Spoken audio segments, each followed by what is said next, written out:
ठीक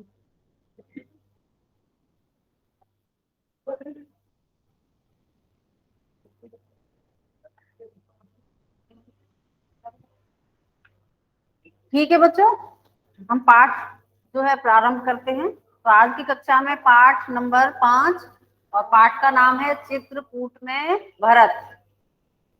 इस पाठ का हम अध्ययन करेंगे ना, में भरत। इस पाठ को पढ़ेंगे अब। तो देखिए पाठ जो है मैं आपको शुरुआत से ही, प्रारंभ से ही अब इसको मैं पढ़ा देती हूँ। भरत केकय राज्य में थे, अपने ननिहाल में। अयोध्या की घटनाओं से सर्वथा अनभिज्ञ, लेकिन वे चिंतित थे। उन्होंने एक सपना देखा था, पर उसका अर्थ पूरी तरह नहीं समझ पा रहे थे। संगी साथियों के साथ बातचीत में उन्होंने कहा, मैं नहीं जानता कि उसका अर्थ क्या है, पर सपने से मुझे डर लगने लगा है। मैंने देखा कि समुद्र सूख गया, चंद्रमा धरती पर गिर पड़े, वृक्ष सूख गए, एक राक्षसी पिता को खींचकर ले जा रही है, वे रथ पर बैठे हैं, रथ गधे खींच रहे हैं। तो बच्चों इससे पहले हमने पढ़ चुके हैं रानी केकई जो है अपनी, उनकी जो दासी थी मंथरा, मंथरा के बहकावे में आकर, तो पहले तो रानी केकई पर जो है मंथरा की बातों का कोई असर नहीं होता, लेकिन मंथरा बार बार जब कहती है उनको बहकाती है, तो रानी केकई जो है मंथरा की बातों में आ जाती है और उनके बहकावे में आकर फिर राजा दशरथ से 2 वरदान मांगती हैं। और 2 वरदान के रूप में वो राजा दशरथ से यही मांगती हैं कि एक तो भरत को राजगद्दी मिले और दूसरा राम को 14 वर्ष का वनवास।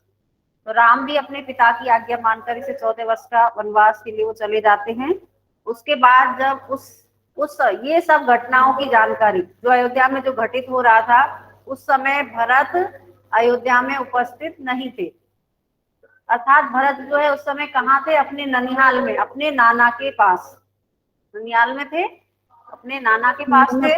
नाना के यहाँ। हाँ, तो भरत केकय राज में थे। तो भरत के नाना का जो राज्य था वो क्या, उसे केकय राज कहा जाता था। अयोध्या की घटनाओं से सर्वथा अनभिज्ञ थे, अर्थात अयोध्या में क्या घटित हो रहा है उसकी जानकारी भरत को नहीं थी। लेकिन फिर भी वो इतनी दूर रहते हुए भी चिंतित थे, दुखी थे। कैसे दुखी थे? कि अयोध्या में कुछ अनर्थ घटित होने वाला है, इसका आभास उन्हें इतना दूर रहकर भी हो रहा था। और उसका आभास उन्हें कैसे हुआ? उन्होंने एक सपना देखा। तो क्या सपना देखा? लेकिन उस सपने का अर्थ जो है वो पूरी तरह नहीं समझ पा रहे थे। उस सपने का अर्थ भरत को पूरी तरह समझ में नहीं आ रहा था। और उस सपना जो देखा था उसके बारे में वो अपने साथियों से बातचीत करते हुए उसके बारे में बता रहे थे। क्या बता रहे थे? देखिए यहाँ भी पहले ही पैराग्राफ में बताया गया है। संगी साथियों के साथ बातचीत में उन्होंने कहा, अर्थात किसने कहा? भरत ने कहा। अपने साथियों के साथ बातचीत जब कर रहे थे तो उन्होंने बातचीत करते हुए ही भरत ने कहा, क्या कहा? कि मैंने एक बहुत ही बुरा सपना देखा है और उस सपने को देखकर मुझे डर भी लगने लगा है, लेकिन उस सपने का अर्थ क्या है मैं नहीं समझ पा रहा हूँ। कि ऐसा सपना देखा है, उसका क्या अर्थ हो सकता है, ये तो मुझे समझ में नहीं आ रहा, लेकिन ऐसा सपना देखने से मुझे डर अवश्य लग रहा है। और उन्होंने क्या देखा सपने में? उन्होंने देखा, भरत ने देखा कि समुद्र सूख गया, चंद्रमा धरती पर गिर पड़े, वृक्ष जो है वो भी सूख गए हैं, और एक राक्षसी उनके पिता को खींचकर ले जा रही है, और उनके पिता जिस रथ पर बैठे हैं उस रथ को गधे खींच रहे हैं। तो ऐसा विचित्र सा जो है सपना उन्होंने देखा। इस सपने को देखकर भरत चिंतित हो गए और इसके बारे में जो है अपने साथियों से वो बातचीत करने लगती। आगे देखिए, जिस समय भरत मित्रों को अपना सपना सुना रहे थे, ठीक उसी समय अयोध्या के घुड़सवार वहां पहुंचे।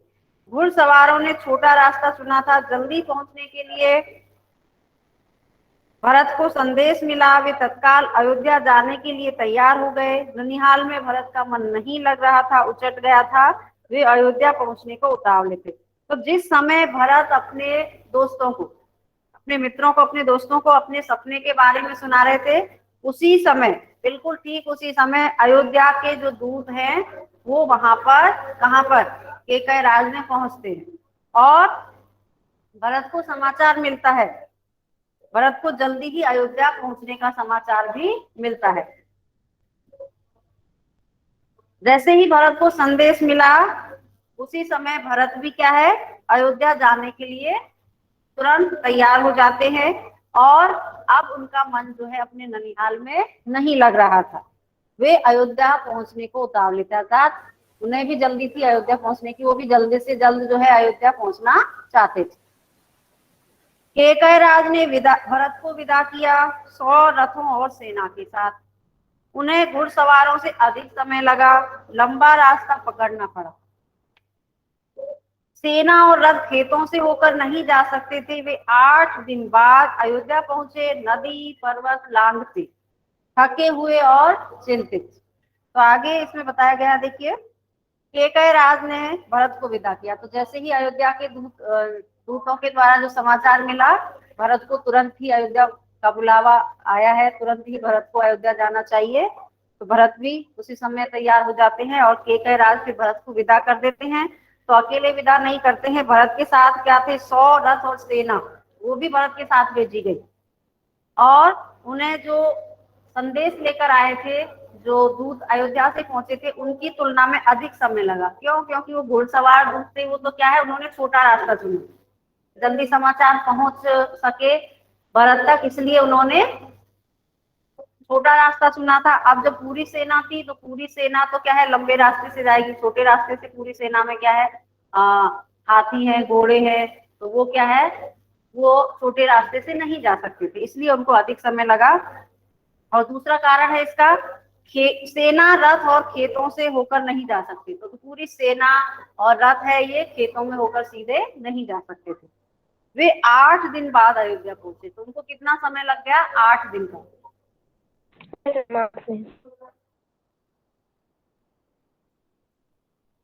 ये कुछ बच्चों का ध्यान में देख रही हूँ, पढ़ाई में नहीं है, ग्रुप से हटा दिया जाएगा उनको। ये मैसेज एक दूसरे को मैसेज कर रहे हैं ना, सिद्धिका, ईशांत, क्या पढ़ना नहीं है बच्चों?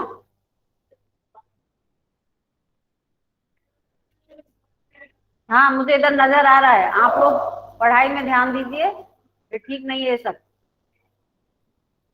हाँ, कुछ बच्चे हैं मुझे,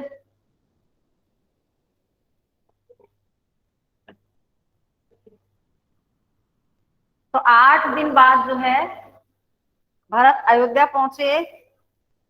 भरत ने अयोध्या नगरी को दूर से देखा। नगर उन्हें सामान्य नहीं लगा, बदला बदला सा था।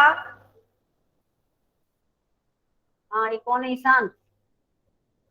कोई भी बच्चा जो है एक दूसरे से आपको मैसेज करने की या कुछ पूछने की आवश्यकता नहीं है। जो डाउट है, मैं हूँ क्लास में आपके सामने, आप मुझसे पूछिए, एक दूसरे से बिल्कुल नहीं पूछना है।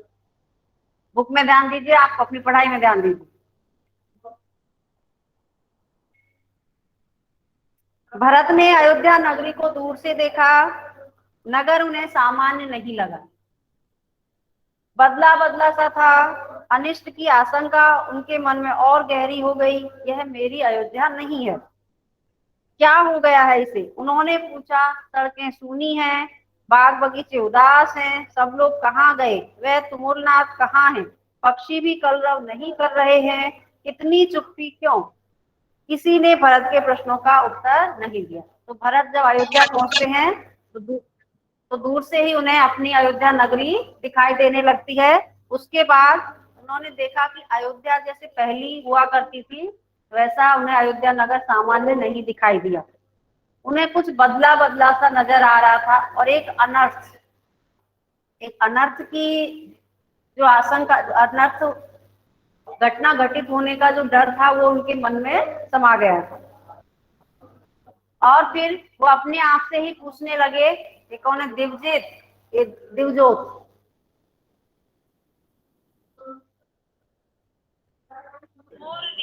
मैम, हाँ बेटा। तुमुलनाथ में क्या होता है?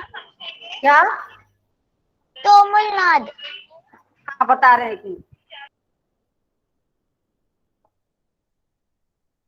हाँ, मैं वहीं आ रही हूँ। तो भरत फिर उसे उस अयोध्या बदली बदली हुई अयोध्या को देखकर उनके मन में विचार आने लगे कि ये मेरी जैसे पहली अयोध्या नगरी हुआ करती थी जहाँ चहल पहल होती थी, वैसी अयोध्या मुझे अब नहीं दिखाई दे रही है।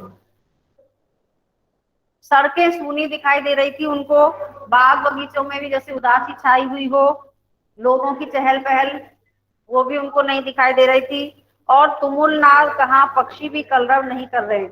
वो जो आपस में उनको तुमुलनाद होता है, जो ये वाद्य यंत्र वगैरह होते हैं उनकी ध्वनि जो सुनाई देती थी वो भी नहीं सुनाई दे रही। पक्षियों की चहचहाने की आवाज भी उनको नहीं सुनाई दे रही थी।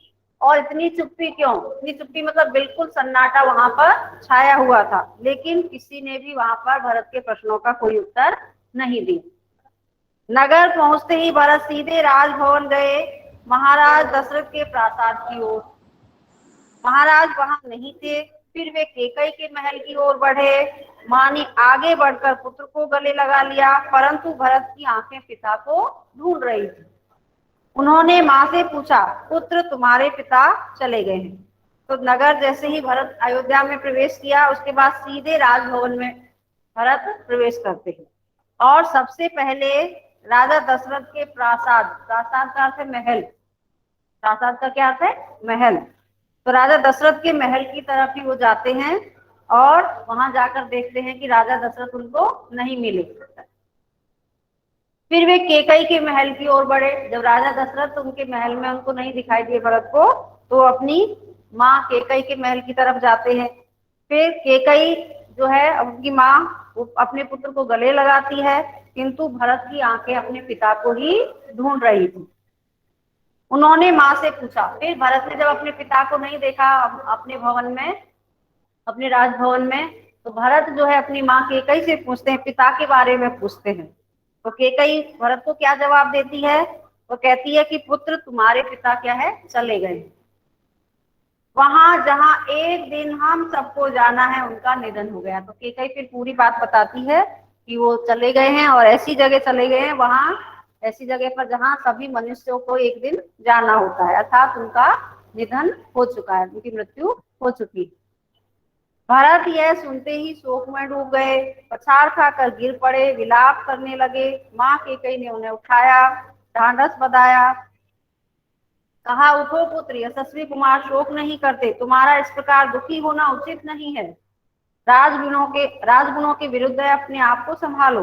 तो भरत ने जैसे ही ये दुखद समाचार सुना, वो क्या है, बहुत ज्यादा दुखी हो जाते हैं और फिर विलाप भी करने लगते हैं। उनकी माँ उन्हें समझाती है, भरत की माँ, और कहती है कि इस प्रकार से जो है राजपुत्रों को शोक नहीं करना चाहिए, इतना दुखी नहीं होना चाहिए, ये तुम्हारे लिए सही नहीं है, तुम अपने आप को क्या है, धैर्य रखो और अपने आप को संभालो। इस प्रकार से जो केकई है वो विलाप का मतलब क्या होता है?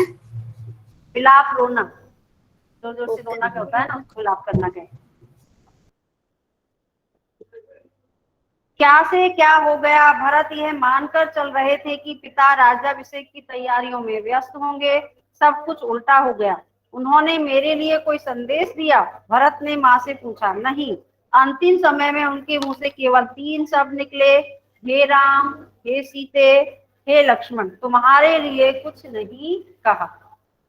तो आगे जो है भरत के मन में संदेह तो पहले से ही हो रहा था, जो उन्होंने स्वप्न देखा तब से ही वो चिंतित थे, लेकिन जब अयोध्या आए तो उन्हें वास्तविकता पता चल चुकी थी अपनी माँ से। और फिर उसके बाद भरत के मन में विचार आते हैं कि क्या से क्या हो गया, कि मैं तो क्या है क्या सोच रहा था और उसके विपरीत ही हो गया है। भरत पहले जब अपने ननिहाल में थे तो ये सोच रहे थे कि उनके जो पिता हैं वो राम जो है उनके ज्येष्ठ भ्राता, अर्थात बड़े भाई जो राम हैं, उनके राज्याभिषेक की तैयारियां करने में व्यस्त होंगे। लेकिन यहाँ आकर देखते हैं, अयोध्या आकर तो सब कुछ उनको उल्टा ही मिलता है। फिर अपनी माँ से पूछते हैं केकई से कि पिताजी ने मेरे लिए कोई संदेश दिया है क्या, लेकिन फिर केकई कहती है नहीं। ये वैष्णवी दीक्षित बच्चे, हाँ ये वैष्णवी दीक्षित अभी स्क्रीन प्रेजेंट मत कर। ये वैष्णवी क्या है बेटा, ये कुछ बच्चों को जो है पढ़ाई में मन नहीं लगता, उल्टा पुल्टा काम करते रहते हैं।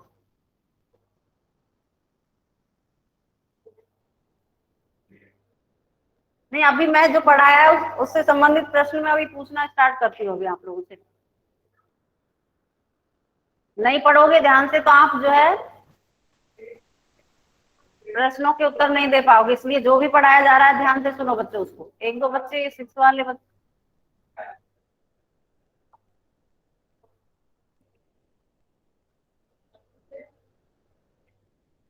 तो भरत को फिर केकई जो है वो जवाब देती है कि नहीं, अंतिम समय में तुम्हारे लिए उन्होंने कुछ भी नहीं कहा, केवल उनके मुंह से 3 ही शब्द निकले थे, हे राम, हे सीते और हे लक्ष्मण, और तुम्हारे लिए उन्होंने कुछ भी नहीं कहा। भरत व्याकुल थे, विकलता बढ़ती ही जा रही थी, वह तुरंत राम के पास जाना चाहते थे। महाराज ने उन्हें वनवास दिया है 14 वर्ष के लिए, सीता और लक्ष्मण भी राम के साथ गए हैं। केकई ने भरत का मन पढ़ते हुए कहा, वह जानती थी कि भरत यहाँ से सीधे राम के पास जाएंगे, तो केकई पहले ही जानती थी कि भरत जो है अब यहाँ से सीधे किसके पास जाएंगे, अपने बड़े भाई राम के पास जाएंगे, इसलिए केकई उनको जो है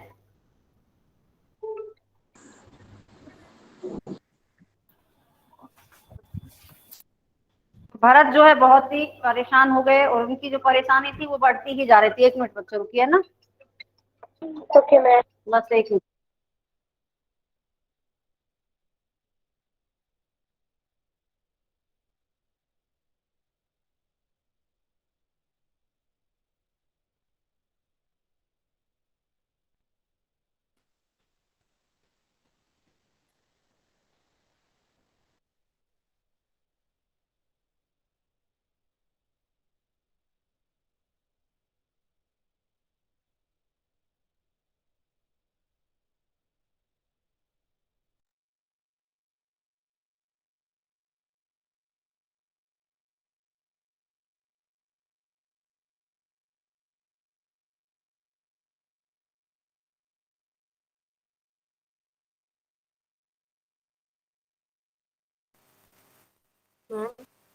Ma'am, your mic is off. The mic is off.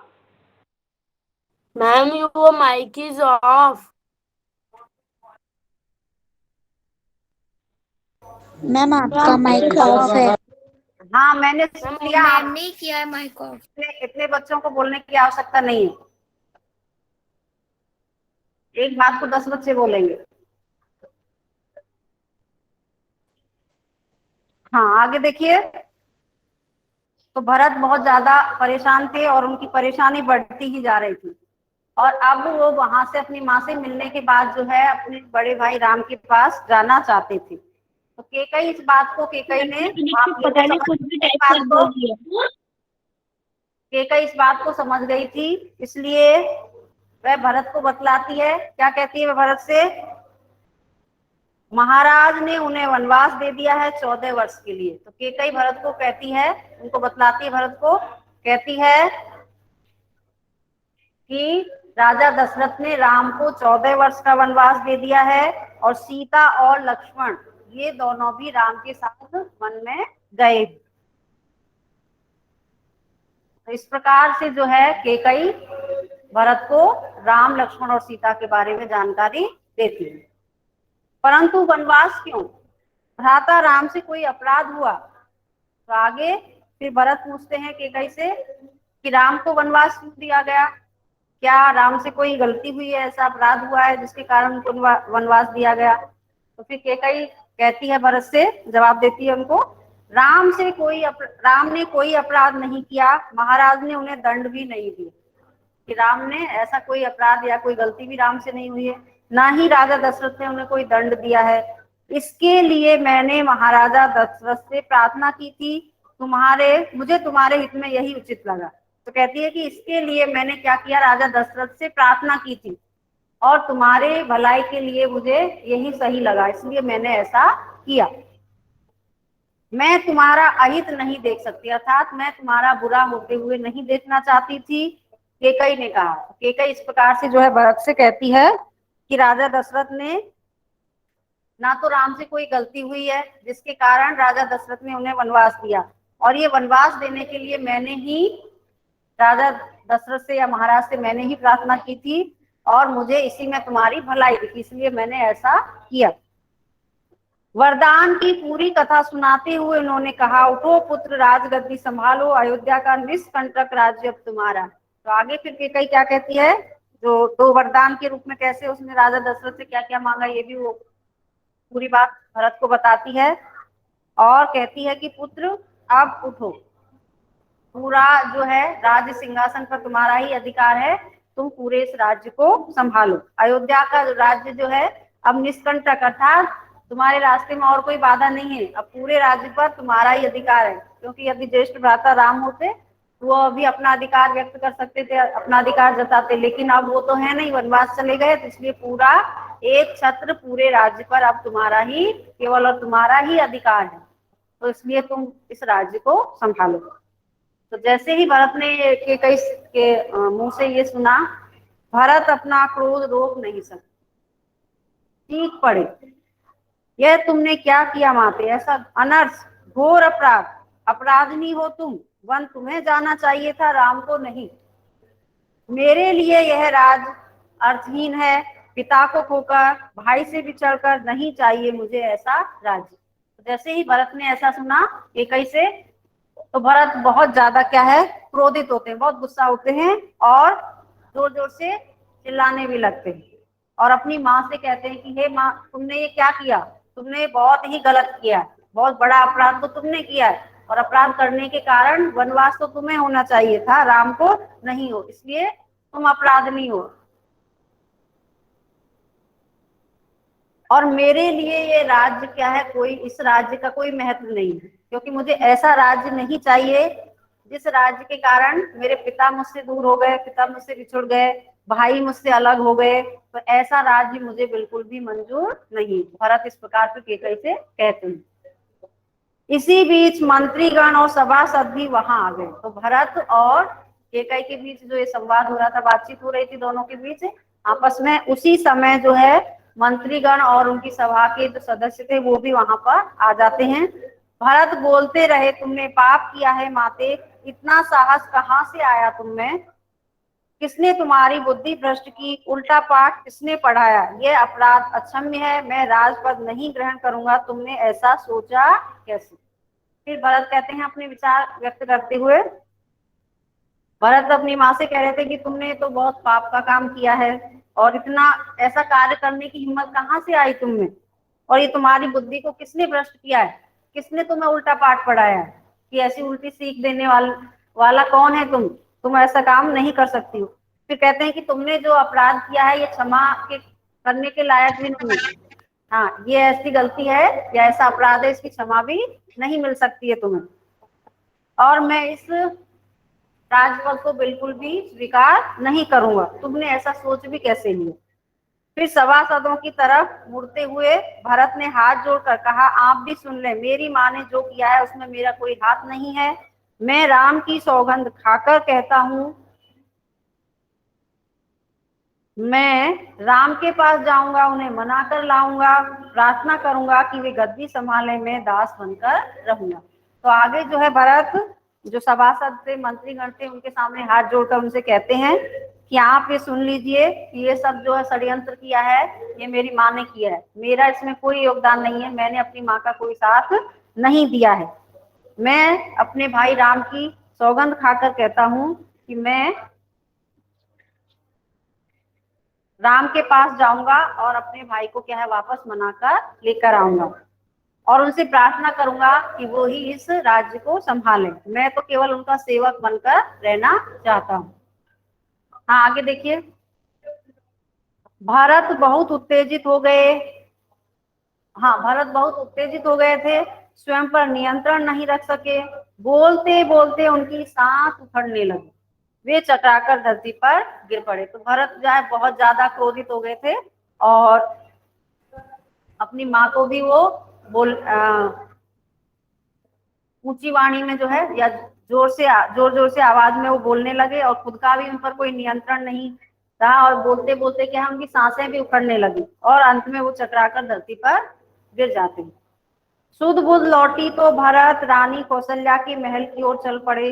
उनसे लिपट कर बच्चों की तरह बिलक बिलक कर रोए, उनके चरणों में गिर पड़े। कौशल्या आहत थी। उन्होंने कहा, पुत्र तुम्हारी मनोकामना पूरी हुई, तुम जो चाहते थे हो गया। राम अब जंगल में है, अयोध्या का राज तुम्हारा है।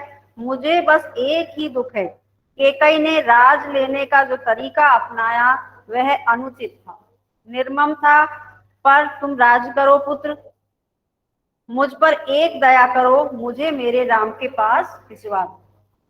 तो जब भरत क्या है, उनको जब होश आता है तो वो क्या करते हैं, वो रानी कौशल्या के महल की तरफ मिलने के लिए चले जाते हैं और माता कौशल्या से भी लिपट कर बच्चों की तरह बिलख बिलख कर रोते हैं और उनके चरणों में गिर पड़ते हैं। लेकिन कौशल्या भी अपने पुत्र राम के वन जाने के कारण बहुत दुखी थी, इसलिए वो भरत से कहती हैं कि तुम्हारी मनोकामना पूरी हुई पुत्र, था तुम जो चाहते थे, तुम्हारी मन की इच्छा पूरी हो गई, तुम जो चाहते थे वो तुम्हें मिल गया है। राम अब जंगल में है, अयोध्या के पूरे राज्य पर अब तुम्हारा अधिकार है। और मुझे केवल एक ही दुख है कि कैकेयी ने जो राज छीनने का जो तरीका अपनाया वह बिल्कुल गलत, वो सही नहीं था। अब पुत्र तुम पूरे राज्य को संभालो और इस पर क्या है, पूरी अयोध्या नगरी पर तुम राज करो। एक दया केवल मुझ पर करो कि मुझे मेरे पुत्र राम के पास ही वन में भिजवा दो। तो इस प्रकार से कौशल्या जो है अपने विचार भरत से के सामने व्यक्त करती है। भरत ने रानी कौशल्या से क्षमा मांगी, सफाई दी, रानी कैकेयी के व्यवहार पर ग्लानि व्यक्त की, कहा राम मेरे प्रिय अग्रज है, मैं उनका अहित सोच भी नहीं सकता, मैं निरपराध हूँ। फिर भरत जो है माता कौशल्या से माफी मांगते हैं और अपनी सफाई देते हुए कहते हैं कि ये सब माता कैकेयी ने किया है, इसमें मैंने कोई उनका साथ नहीं दिया, इसमें मेरी कोई गलती नहीं है, मैं कभी भी राजा नहीं बनना चाहता था और राम तो मेरे प्रिय और बड़े भाई हैं, मैं उनका अहित कभी भी अर्थात उनका बुरा मैं कभी भी नहीं सोच सकता हूँ, मैं निरपराध हूँ अर्थात मैं निर्दोष हूँ, इसमें मेरा कोई दोष नहीं है, मेरी माँ ने जो किया है ये सब कुछ मेरी माँ ने ही किया है, मैंने इसमें उनका कोई साथ नहीं दिया। कौशल्या ने भरत को क्षमा कर दिया, उन्हें गले लगा लिया। भरत सारी रात फूक फूक कर रोते रहे। तो फिर सारी वास्तविकता बताने के बाद जो है माता कौशल्या भरत को क्षमा कर देती है। सुबह तक शत्रुघ्न को पता चल गया था कि कैकेयी के कान से बेखरी। फिर अगली सुबह जो है शत्रुघ्न को पता चल गया था कि माता कैकेयी को किसने बहकाया है, तो उल्टा पाठ को किसने पढ़ाया है, ये उनको पता चल चुका था।